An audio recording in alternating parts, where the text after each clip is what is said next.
not to be so hard on themselves, because they're rocking up, they are doing the work. Some days you'll have a good day, some days you have a bad day, but I think people put so much pressure on themselves to always do better, they forget to look behind and see how far they've come. Everyone here calls me Shaz. I've been a coach at Shredded for 2 years. I had a really bad car accident. I was very fit before it. Then I went to the opposite. I got myself a personal trainer, and I felt the difference he made with me. I was like, this is what I want to do with people.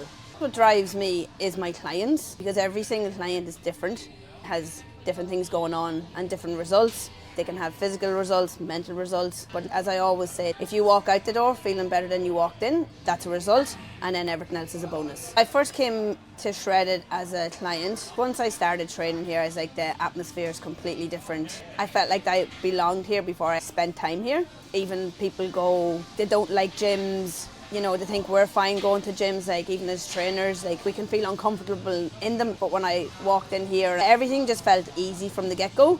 I knew there and then that I was going to join the team. They say your path in life always leads you to where you're meant to be, and I've been coaching football since I was 10. You look at people that say have a job, and I can still say I don't feel like I have a job. It's not one of those things where you wake up and go, oh, I have to go to work today. When you go back to the very start, one of the things I've told myself would be just going to go on a ride of a lifetime and just enjoy it, which I have, every bit of it. There's been ups and downs, but 20 years later, I still feel like I haven't worked a day. People say, do you work in a gym?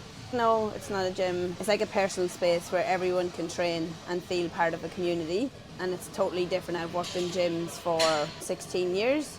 I've never worked in a place like this. I've always worked for myself, and I've always felt like I was on my own, whereas here you don't feel like that. Here you're actually a part of a team. I think I'm a little bit like Kelly with OCD in that everything has its place. And I walked in a couple of weeks ago and upstairs hadn't been done, and Kelly caught me straight away and she's like, Shaz, it's not finished. And then I walked in on Tuesday and she had the whole shelf thing, and I was like, I love it. Everything has its place. The biggest standout moment for me was the morning that I rocked up for my photo shoot. And I walked in and you were here, and Kelly, I'll never forget that morning. That's been the best day I've had here, because I finally committed to something 100% and put in all the work, got the results, and plus I get to share them. Your clients describe you in one sentence. What are they saying? A lot of them would say funny, caring, and then definitely Fiona would be like, tough love. Shaz just gives me tough love.